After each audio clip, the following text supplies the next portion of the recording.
Good morning uli mga kapatid. Nandito po ulit ako para mag-share sa inyo ng salita ng ating Diyos.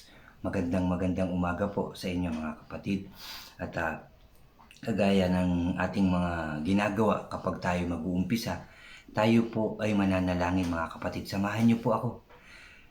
Aming Diyos na makapangyarihan sa lahat, maraming salamat po na naman sa umagang ito, Lord, dahil ginising mo na naman kami ng maayos at malakas ang katawan, O God. Salamat din, Lord, dahil binigyan mo na naman kami ng pagkakataon upang makapagbasa, makarinig, makapag-aral ng iyong mga salita, O Diyos. Salamat, Lord, dahil ito'y kaloob mo po. Lord, salamat Lord. Buksan mo po ang aming mga puso't isipan upang ito'y lubusan naming maintindihan at maitatak namin sa kailaliman ng aming mga puso, O Diyos. Samahan mo rin po ako, Lord, gabayan at turuan upang puro salita mo lamang ang lumabas sa aking bibig. Thank you, Father God. Thank you, Jesus. Thank you, Holy Spirit. Lord, pinupuri ka namin at pinasasalamatan sa tanging pangalan ng aming Panginoon sa Kristo, na aming tagapagligtas. Lahat tayo ay magsabi ng Amen and Amen. At ito po ang aking channel.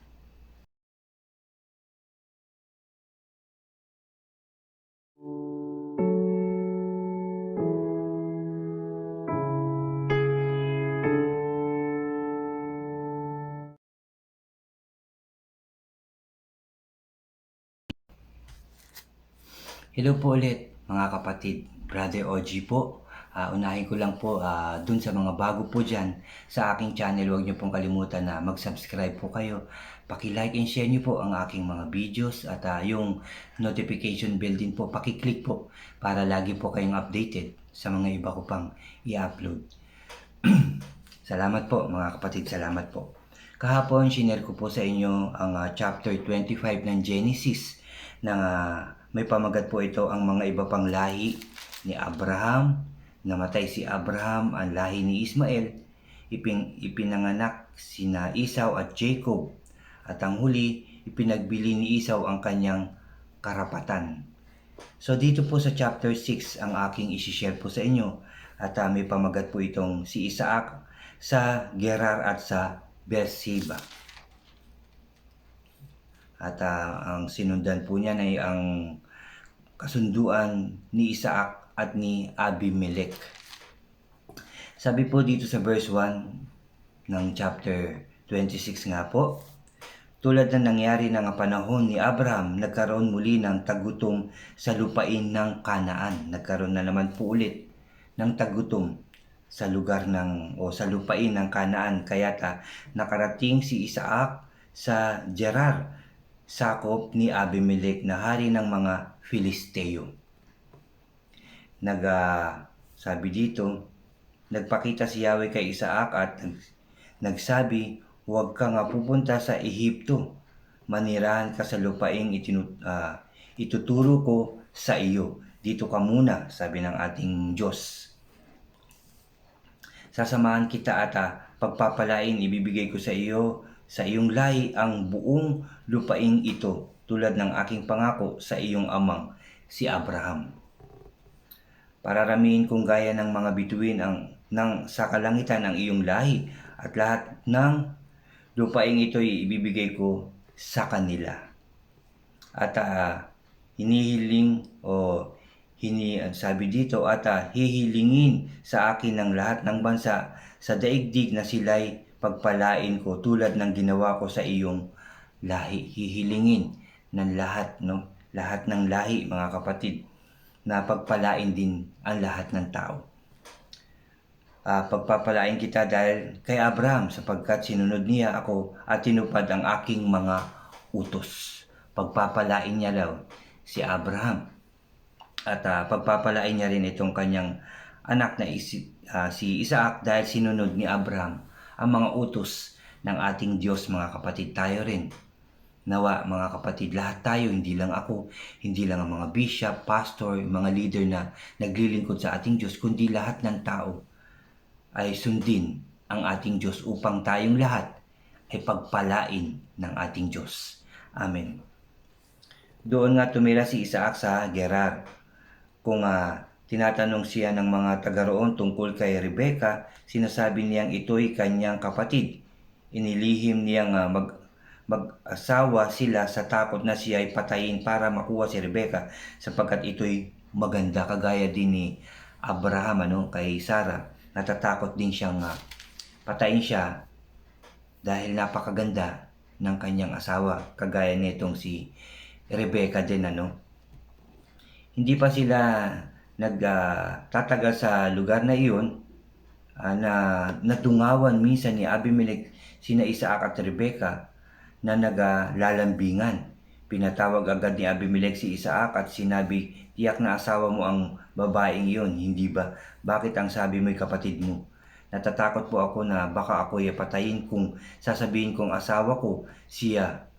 Tugon ni Isaac, "Bakit mo ito ginawa sa amin?"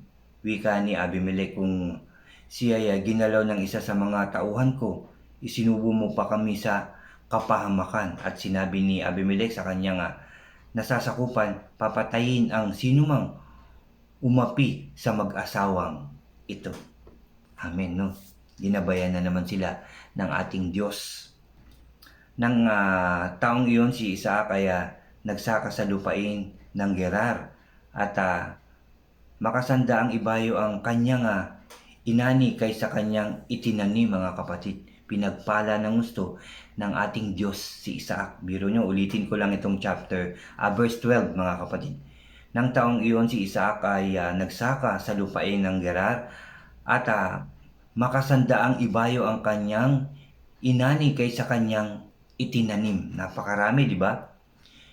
Pinagpala siya ni Yahweh, patuloy na lumago ang kanyang kabuhayan, at siya naging napakayaman. Nainggit sa kanya ang mga Pilisteo, sapagkat marami siyang alipin at mga kawan ng tupa at baka. Kinainggitan na po, mga kapatid, ng mga Pilisteo. Sabi pa dito, kaya't tinabunan nila ang mga balong ginawa ng mga alipin ni Abraham noong ito'y nabubuhay pa. Nagumpisa na ang inggit ng mga tao. Nakita lang na ito'y lumalago, talagang yumayaman, sabihin na natin, dahil pinagpala siya ng ating Diyos, dahil siya ay masipag, binigyan ng lakas, sipag ng ating Diyos. Ngayon naman, siya ay kinaiinggitan na, mga kapatid. Sinabi ni Abimelech, "Umalis ka na, Isaac, mas makapangyarihan ka pa ngayon kaysa amin." Kaya umalis si Isaac at nanirahan muna sa libis ng Gerar. Ipinahukay niyang muli ang mga balon ni Abraham na tinabunan ng mga Filisteo, at ang mga balong iyon ay tinawag ni Isaac sa dating tawag dito ng kanyang ama. Yung mga tinabunan, mga kapatid, pinahukay niya muli. Ang mga tauhan ni Isaac ay naghukay ng isang malakas na bukal sa libis, ngunit nakipag-away ang mga pastol na taga Gerar at inangkin ang bukal na tubig na iyon. Kaya't ang balong iyon ay tinawag ni Isaac na balon ng away, sapagkat sila'y inaway ng mga taga roon. Nakita nga, kinainggitan nga, mga kapatid, dahil sa patuloy nila sa patuloy na pagpapala ng ating Diyos sa kanila, na kahit anong hukayin nila, talagang maganda ang balon, Nang mahukay mo, sabi rito, nang makahukay muli sila, nakipagtalo na naman sa kanila ang mga taga-Gerar, kaya tinawag naman itong balon ng pagtatalo. Lumayo sila roon at humukay ng ibang balon. Sabi dito, wala nang umangkin nito, kaya tinawag niyang balon ng kalayaan. Yun ang tinawag, at sinabi niya, "Uunlad tayo sa lupaing ito, sapagkat binigyan tayo ni Yahweh ng kalayaang mamuhay sa lupaing ito." Umalis si Isaac at nagpunta sa Beersheba. Nang gabing iyon, nagpakita sa kanya si Yahweh at sinabi, "Ako ang Diyos ng iyong amang si Abraham. Huwag kang matakot, sapagkat sasamahan kita, pagpapalain kita, at pararamihin ko ang iyong lahi alang-alang kay Abraham na tapat kong alipin." Pagpapalain talaga, mga kapatid, basta tayo talaga ay sumunod sa ating Diyos. Hindi niya tayo pababayaan. Nakikita niya kasi yung ating pagsunod, tapos nakikita ng ating Diyos yung ating puso. Kaya tayo sasamahan niya, pagpapalain niya, iingatan niya, at pagtatagumpahin niya. Amen. Yun nawa ang ating gawin, mga kapatid. Sumunod sa ating Diyos. Amen. Nagtayo si Isaac ng altar doon at sinamba si Yahweh. Tumigil sila sa lugar na iyon at humukay muli ng balon ang kanyang mga alipin, o humukay na naman sila ng balon. Nandito na po tayo, verse 28, verse 26 po ito, mga kapatid. May pamagat itong ang kasunduan ni Isaac at ni Abimelech. Dumating si Abimelech buhat sa Gerar, kasama si Ahuzat na kanyang tagapagpayo at si Pikol na pinuno ng kanyang hukbo. Tinanong siya ni Isaac, "Bakit mo ako dinalaw?" sabi niya. "Hindi ba't galit ka sa akin at ako'y pinaalis mo sa iyong bayan?" Sabi ni Isaac, "Bakit mo ako dinalaw? Hindi ba't galit ka sa akin?" Ito nga ang sagot nila, "Naniniwala na kami ngayon na kasama mo ang Diyos. Nais namin makipagkasundo sa iyo. Ipangako mo sanang hindi mo kami pipinsalain sapagkat hindi ka rin naman namin pininsala. Pinakitaan ka namin ng mabuti at hindi ka ginambala sa iyong pag-alis." Sabi ni Abimelech, "Ikaw ngayon ang pinagpapala ni Yahweh." Sabi niya, naghanda si Isaac ng malaking umagahan. Sila nagsumpa ang magiging magkaibigan at saka mapayapang naghiwalay. Naghanda si Isaac ng malaking salo-salo. Sabi dito, sila ay nag-almusal, mga kapatid. Kumain, nag-inuman, kinaumagahan sila ay nagsumpaan, magiging magkaibigan at saka mapayapang naghiwalay. Amen. Nang araw ring iyon, ibinalita ng mga alipin ni Isaac na sila'y nakahukay ng tubig. Tinawag niyang balon ng panata ang balong iyon. Kaya hanggang ngayon sa Beersheba ang tawag sa lungsod na itinayo roon. Yun pa rin, mga kapatid. Nag-asawa ng mga dayuhan si Esau. 40 taon na si Esau nang siya mag-asawa. Si Judith na anak ng Hiteyong si Beri. Sabi dito, ang napangasawa niya. Naging asawa rin niya si Besemat, anak naman ni Elon, isa ring Hiteyo. Ang dalawang ito ang naging dahilan ng malaking sama ng loob ni na Isaac at Rebecca. So yun po, mga kapatid, ang katapusan ng verse 26. Medyo mahaba rin siya at napakaganda rin po. Nakita natin yung pagpapala ng ating Diyos kay Isaac, mga kapatid. Hindi siya iniwanan ng ating Diyos, sinamahan siya, protektado siya, pinagpala siya ng ating Diyos dahil nga una sa kanyang ama na sumunod sa ating Diyos, at ito rin ay hindi niya pinabayaan si Isaac, mga kapatid. Narinig niyo ang sinasabi ng ating Diyos, dahil sumunod siya sa akin, kaya pagpapalain din kita kagaya ng pagpapalang ginawa ko sa iyong ama dahil siya ay naging masunurin. Kaya mga kapatid, maging masunurin din tayo sa mga napapakinggan natin, nababasa natin, napapag-aralan natin, salita ng ating Diyos. Nawa yun ay ating sundin, gawin, tuparin, isa puso at isa buhay natin lahat, mga kapatid. Hindi lang ako, kundi lahat po tayo, mga kapatid. Sundin natin ang ating Diyos nang tayo'y pagpalain. Kagaya ng sabi ko kanina, pag sumunod tayo sa ating Diyos, sinunod natin siya, isinabuhay, isinapuso natin ang kanyang salita at lalong-lalo na inihayag natin ito, tayo ay pagpapalain. Sasamahan tayo ng ating Diyos sa lahat ng ating mga gagawin, sa lahat ng ating pupuntahan. Pagtatagumpayin po niya tayo.